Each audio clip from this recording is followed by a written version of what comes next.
मकान और केवल प्रधानमंत्री आवास योजना के नहीं, आप तो पीएम जनमन के मकान भी बना रहे हैं। आपने कहा कि हमारे नक्सलवाद से प्रभावित जिले में और मकान चाहिए, हमने 15,000 और दे दिए। और बना लो तो और मिल जाएंगे। मोदी जी की सरकार के पास पैसे की कमी नहीं है, ये मकान और लेते जाओ। आपके पीएम जनमन के मकान बन रहे हैं, नक्सल प्रभावित इलाके में मकान बन रहे हैं। और अगर कोई और शेष रह गए हो अत्यंत पिछड़ी जनजातियों में, तो केवल सूची बना के भेज दीजिए, उन मकानों को भी स्वीकृत कर दिया जाएगा। आपने आज एक बात कही थी, मनरेगा में लेबर बजट थोड़ा कम है, क्योंकि हमको तो मकान बनाने के लिए भी 90 दिन की मजदूरी देनी पड़ती है। तो हम आज ही फैसला कर रहे हैं, छत्तीसगढ़ का लेबर बजट भी बढ़ा दिया जाएगा। बनाओ मकान, चिंता मत करो। देव मनरेगा से मजदूरी और मनरेगा से आप जल संरचनाएं बनाओ। वाटर सेट के कार्यक्रम भी आपको दिए जाएंगे। जगह जगह पानी रोको, चेक डैम, स्टॉप डैम, बोरी बंधन, पानी रोकना जरूरी है। रही मन पानी राखिए, बिन पानी सब सून, उसके लिए भी पैसे की कमी नहीं है। कृषि विभाग के माध्यम से आज अलग अलग योजना 500 करोड़ रुपए से ज्यादा की धनराशि हम लोग स्वीकृत कर रहे हैं। और मुख्यमंत्री जी ये पैसा खर्च कर दीजिए और आ जाएगा, चिंता काहे की। प्रधानमंत्री मोदी जी है और मामा भी साथ है, कोई चिंता करने की जरूरत नहीं है। आप आगे बढ़ते जाइए, भारत सरकार आपको पूरी सहायता करेगी। और डबल इंजन की सरकार छत्तीसगढ़ की जनता की जिंदगी भी बदलेगी, यहाँ की तस्वीर भी बदलेगी और जनता की तकदीर बदल के भी दिखाएंगे। आप सबको बहुत बहुत शुभकामनाएं।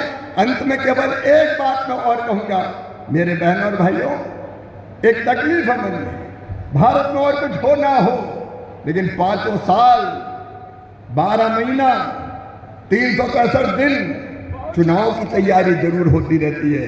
अब विधानसभा का चुनाव, अब लोकसभा का चुनाव, अब इस राज्य का चुनाव।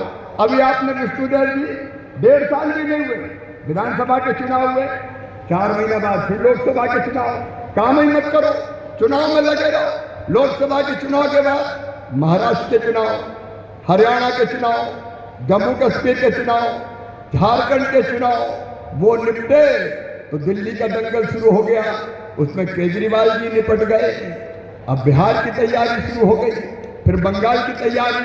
चुनाव ही करते रहो और कोई काम ही मत करो।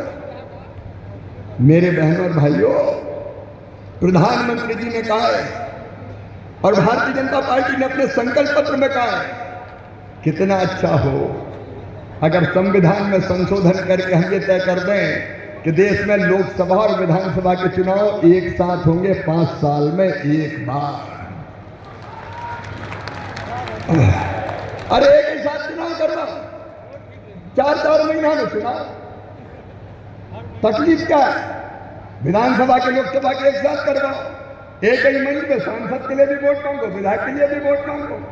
एक गाड़ी निकलेगी, एक तरफ सांसद के उम्मीदवार का फोटो, दूसरी तरफ विधायक के उम्मीदवार का फोटो। एक ही पोस्टर में 2 ही के फोटो छाप दो। मतदान केंद्र पर 2 मशीन रख दो, ये विधानसभा की, विधायक की और ये सांसद की मशीन। 2 बटन दबाने में कोई तकलीफ है क्या? बताओ कितना पैसा खर्च होता है देश का, कितना समय बर्बाद होता है, आचार संहिता लग जाती है, विकास के काम ठप हो जाते हैं, फालतू में धन खर्चा होता है।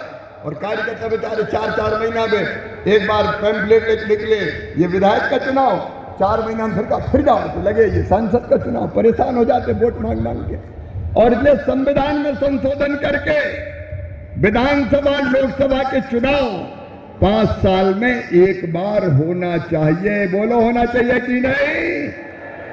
सब बताओ होना चाहिए कि नहीं? तो कह दो राजनीतिक दलों से कि नाटक नहीं चलेगा, संविधान में संशोधन करो, एक साथ चुनाव करवाओ, ताकि 5 साल में से 4.5 साल जनता की सेवा कर सकें। आप सब तैयार हैं? तो आइए आज मोर आवास मोर अधिकार के सम्मेलन में मकान तो बढ़िया बनाएंगे ही, छत्तीसगढ़ को समृद्ध बनाएंगे। विकसित छत्तीसगढ़ के निर्माण के लिए हम अपने दायित्वों को पूरा भी करेंगे। प्रधानमंत्री जी के साथ चलेंगे, मुख्यमंत्री जी के नेतृत्व में चलेंगे, लेकिन 2 संकल्प हमारे, एक देश हमारे लिए सबसे पहले, राष्ट्र प्रथम। भारत माता अगर जरूरत पड़ी तो अपने खून की अंतिम बूंद दे देंगे, लेकिन तेरा मान सम्मान और स्वाभिमान पे आंच नहीं आने देंगे। हम सब भारतवासी, छत्तीसगढ़वासी इसके लिए समर्पित हैं। और दूसरा, संविधान में संशोधन करके 5 साल में एक बार चुनाव होना चाहिए। बोलिए, इसके लिए तैयार हैं? तो मेरे साथ दोनों हाथ ऊपर उठाइए, दोनों मुट्ठी बांधिए और पहली भारत माता की जय होगी जवानों के लिए और हमारे देश की रक्षा के संकल्प के लिए। बोलिए, भारत माता की, भारत माता की। और दूसरी होगी एक साथ चुनाव के लिए। तैयार हो ना? तो बोलिए, भारत माता की, भारत माता की। एक बार फिर बधाई, शुभकामनाएं। और अब यहाँ चाबी भी जो देना है हितग्राहियों को, वो चाबी भी देंगे, स्वीकृति पत्र और बाकी योजनाओं का लाभ भी यहाँ देंगे। आपके बीच आके मैं बहुत प्रसन्न हूँ। जब छत्तीसगढ़ आता हूँ तो मन आनंद और प्रसन्नता से भर जाता है।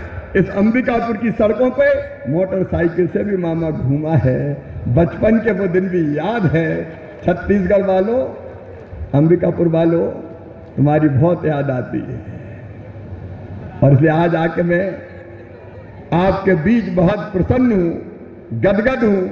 और जब भी जरूरत पड़ेगी प्रधानमंत्री जी के आशीर्वाद से, उनके नेतृत्व में छत्तीसगढ़ की, सरगुजा की, संभाग की, अंबिकापुर की सेवा करते रहेंगे। बहुत बहुत धन्यवाद। मैं आया हूं तो आप भी खुश हो कि नहीं हो? तो आते रहेंगे, तुमसे मिलने को जी करता है रे बाबा।